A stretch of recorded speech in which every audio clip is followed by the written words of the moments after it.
Заодно отпочнем от працы.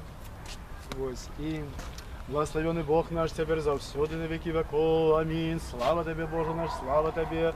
Аминь. Отче наш, который есть в небе, святится имя Твое, приди владарство Твое, будь воля Твоя, как в небе, так и на земле.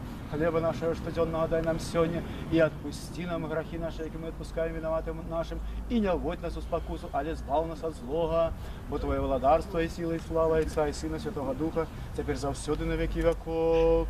Аминь. Все, что в могилах, почують голос Сына Божого и выйдут, что доброе чинили на воскрешение життя, а что благое чинили на воскрешение суда.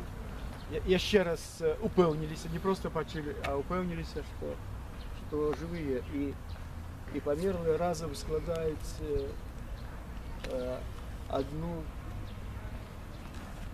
целостность. У Бога нема померлые, для Его все живые. И тому само переживание, оно как бы здымается, когда человек верует и упевнений в этом, само переживание, эмоции здымаются, а застається почуття любові. Бо коли ми протягиваем любить тих, кого нема з нами, это значит, что они живые, бо Бог есть любовь.